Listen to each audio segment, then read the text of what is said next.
Hey guys, it's Steph and welcome back to my YouTube channel. In today's video, I am doing a room tour. So this is my bedroom, and over the past few months I've been redecorating and doing a lot of shopping during quarantine. So it is finally done and I'm really happy with the results, so I can't wait to share it with you guys. I will just roll some footage here and do like a full room reveal, and then I will walk you through each piece and tell you where I bought everything.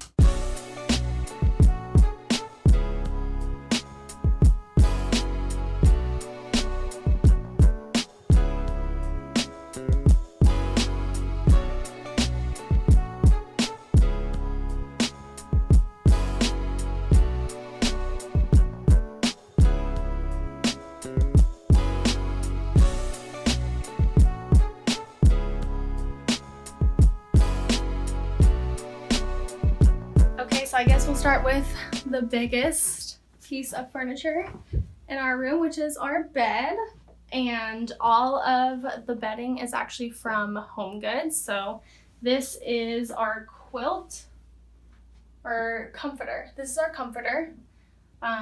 This is like a coverlet, which is also like another comforter. So I just keep it on the bed during the summer months, just as more like decor, and then at night I take it off, but when it gets colder, we'll be able to use both of these as layering.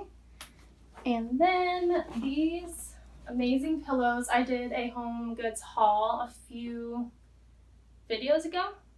So if you want to see more stuff I got from HomeGoods, check that out. But I got these beautiful Euro shams, and it's a white waffle knit. I absolutely love them. I love that they give some height to the bed, and they just make it look a little bit more luxurious and hotel-like, so that's really nice. And this guy, also from HomeGoods, it really matches the coverlet perfectly, the color, so I thought it was nice to tie that color in. And I can't decide if it's gray or if it's beige. My mom was with me and she told me it was beige, so I'm just gonna go with her, but it kind of leans gray. It's like a soft gray, light beige, which is perfect because I love the neutral tones. So yeah, that's all of our bedding. Even the sheets, like literally everything I got at HomeGoods, I just realized. But HomeGoods, I just love buying, like even their sheet sets are really affordable and really great quality. So thank you, HomeGoods. Okay, so next piece to the bed is obviously the headboard, and I'm very proud of this. My brother helped me make this headboard, so we built this, went to Home Depot, bought all the materials. I saw a picture on Pinterest that gave me some inspiration, but we didn't have a plan or like any instructions on how to do it, so we kind of just had to figure it out as we went. I love how simple and sleek it is and modern, and obviously we like that lighter wood color just to keep things really soft and light and airy. So I'm very proud of this. Thank you to my brother for helping me. You're a real one. And yeah, I just think it really completes the bedroom. It makes it feel like an actual room that's fully decorated, because we just had the bed up against the wall, and I had this foam, kind of like this floor cushion that I DIY'd, and we just stuck it behind there. But it always fell down, and it just, wasn't a legit headboard. But yeah, so now I feel like a real adult with a real bed. So, brownie points to me. Okay, next piece of furniture I guess I will talk about, or space, is my side of the bed.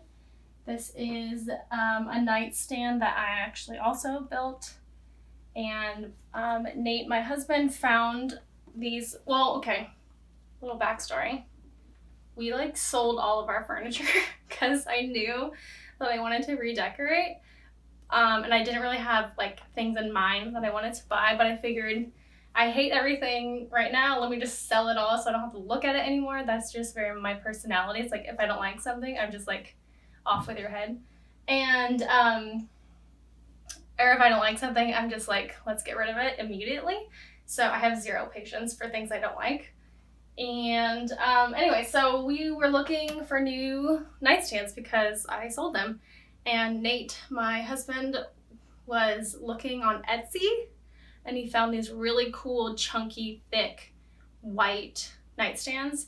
and they were $600 a piece, which my whole plan was to use the money that I sold to buy new furniture, which that wasn't going to cover the cost of even one nightstand. So I just said, you know what, I can do this, okay? You just got to pump yourself up, and sometimes you can just build your own furniture.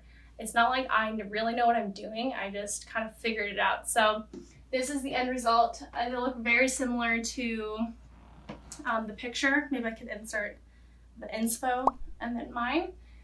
And I love what I did was like a plaster finish on them to give it some texture. Again, like with the neutral palette, you really do need texture, so nothing falls flat.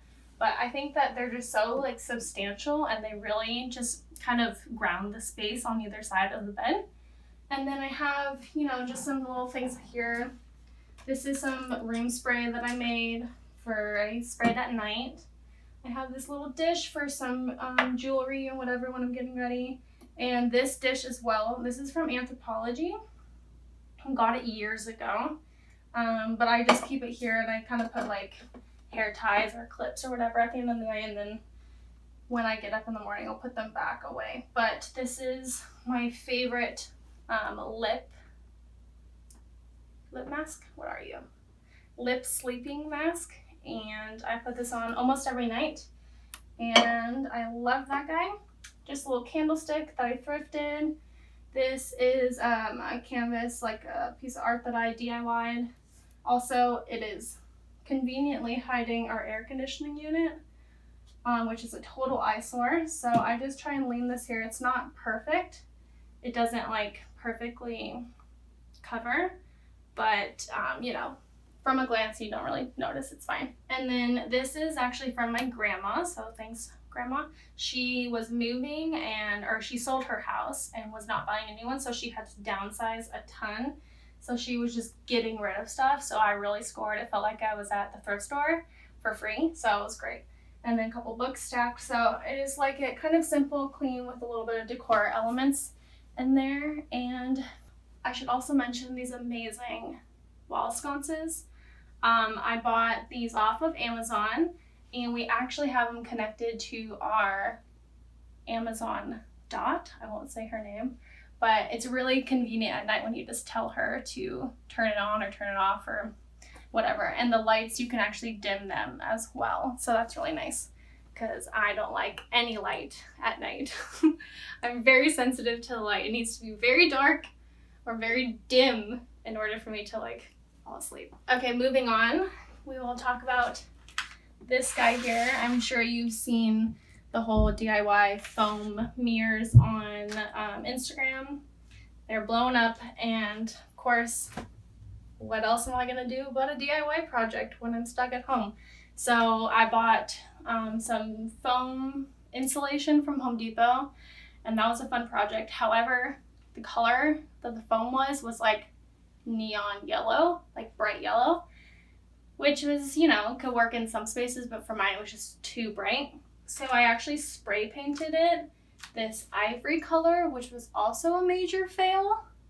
So I don't recommend buying the ones from Home Depot. I'll link the brand that you should buy if you want white foam, so you don't have to paint over it. Because if you can kind of see up close, I spray painted it, but then the paint got all over the mirror and I had to like scrub it off. But then when I was scrubbing it off, I scrubbed off some of the paint on the side. So anyways, I'm gonna have to figure that out another time though. I need to like recover from the trauma that gave me. But I do like the look of it. I think it's fun.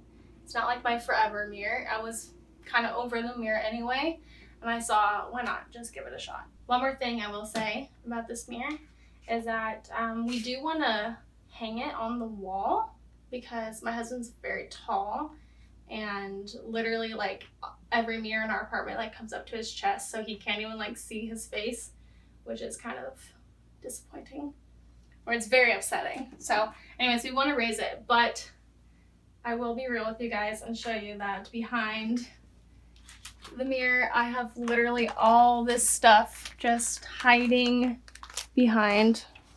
Extra canvases, extra artwork, you know, when you live in a small space, you just hide things behind things. It's like apartment life right there.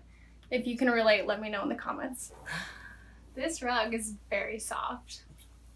We got this from Rugs USA, and it's actually, I was thinking about the other day, it's the 4th rug I've bought from Rugs USA, and I absolutely love them. They're very affordable, great quality, and they last a long time. So this one, I wanted something a little bit more printed than I would typically go for, like patterned.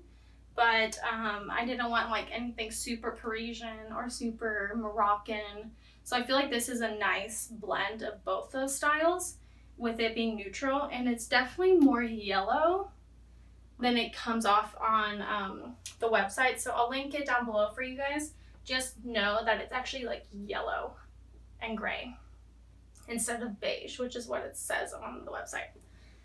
But regardless, I still think it works really well. It brings like just a nice texture and some like pattern into the space because I don't typically go for patterns. So I'm proud of myself for choosing that one. Anyways, and this is an 8x10. So just for size reference, you can see on either side of the bed, it just comes out a little bit. I ideally wanted a 9x12, but our bedroom is too small. So it would have literally like gone wall to wall to wall, which would have been fine with me because I hate the brown shag, which is why I put like carpet over carpet because I literally hate carpet. So I figured might as well put like a nice area rug that I actually chose myself. Anything I can do to cover up the brown shag, I am there for it. This is a coat rack that I got from June Home Supply. I believe that's their website. I'll link it below. And I just love the wood tone of it, and it's just a nice little area to hang purses. This is my robe. We kind of switch it out depending on the season. So right now I'm like really into purses. When it gets colder, we normally hang our robes here and some sweaters and stuff. But yeah, this is just a great little rack. It comes in different sizes too. So they have really long ones. I think this is like the medium length one. Anyways, you can check it out below if you're interested. Okay, so next area is my dresser. This is from CB2. It's their gallery dresser with the 3 drawers, and I think it's really the perfect size for this space. Like I mentioned before, we sold our furniture, and I had this like massive armoire, which was really great for storage, but it was just like overwhelming this area. So I wanted to kind of I wanted like a lower style dresser, and this one is just so perfect. It's nice and modern and white gloss. I love the high gloss of it, and I just think it really like adds like a sleek look to the space. And on top of it here, I just have this old jewelry box I got from Target. It's not really my style, but I haven't found anything better, so still looking for something cute. I do like that it's closed storage. I don't really like open like jewelry. Ideally one day I would have like a full-on drawer in a closet, but that's someday down the road. And then these pieces of artwork I DIY'd, so can't link those, sorry. Unless you want me to make you some, DM me and I can make you some, or comment below. This lamp is a DIY project that I did a full video on, so if you want to see how I got this texture, and I also recovered the lampshade, I'll link it in the cards up here so you can go and watch that video. And then just to the right of the dresser, I have like this kind of awkward nook space, and there's a plug there, so I kind of wanted to try and hide that. And we had one of these extra chairs that we weren't using in the kitchen like dining space. So I just thought it looked cute here, and it added some more texture and color and brought like tied in with the headboard. And these are our amazing like full wall to wall closets, which is pretty incredible for an apartment in Los Angeles. So we have like, this is my side, and then we have storage up top here. Can you see? So we have storage up top. I call this the attic. So anytime I need to reference this area of the apartment, I just say the attic. I don't know if anybody else does that. I like nickname things in my apartment like the island, which we don't have a kitchen island, but you have this kind of weird thing. And I just rename things to make it feel like I live in a house. So, pro tip, trick yourself into thinking you live in a house. Okay, anyway, so this is my side. I'm not going to show you it, but maybe I will show you Nate's side. I kind of cleaned it off, so don't worry. I just want to mention one thing on his side. So that's my dresser over here. Nate also has a dresser. It's just the IKEA Iver collection dresser. So this is where he keeps, you know, all of his like stuff that he needs folded. But one thing I will say about your closet space that you can do is, for my personal aesthetic, I don't really like memorabilia or like photos to be displayed. It just doesn't really fit my personal style. This is just a great way to display those items that you really love and you want to look at, but you don't want them on like full display, so you can just close the door. But you know, you're in here all the time, it's your closet, so you still see them on a daily basis, which is nice. So he has some basketball magazines up here, jerseys, a poster, and then I put up some cute little pictures of us from our wedding. Okay, and I guess last area to talk about is Nate's nightstand. So obviously I made the same one for both of us, so matching nightstands. We just got this amazing olive tree, and we got it from a local nursery in our area, and then we just put it inside of a concrete planter from IKEA. And they didn't have a hole in the bottom, so we just drilled a hole so it can drain properly. And then we just have one of those little like plastic like water collectors for the pot. And then yeah, just a couple books, our Amazon Echo Dot, and that completes Nate's side. He really was adamant about having a very minimal side to his nightstand, which I can totally respect. And so normally I do obviously all the decorating in the space, but I always ask Nate if he likes it, if he doesn't like it, what he wants me to change. And he has a very keen eye, and he knows what he wants. I guess the last thing to talk about is actually our curtains. They're from IKEA, nothing fancy. We keep them closed pretty much all the time because they're so thin that they let in a lot of natural light still, but they obviously allow for privacy. We took down our like terrible blinds. They're like brown and old and gross. So we just took those down. They're stored under the bed now. I just think curtains really give a soft texture to any space. Okay guys, that is it for this room tour. Please let me know what you think, and if you have any questions, just write them in the comments below and I'll be sure to answer those. So thanks for watching, and I'll see you in my next video. Bye!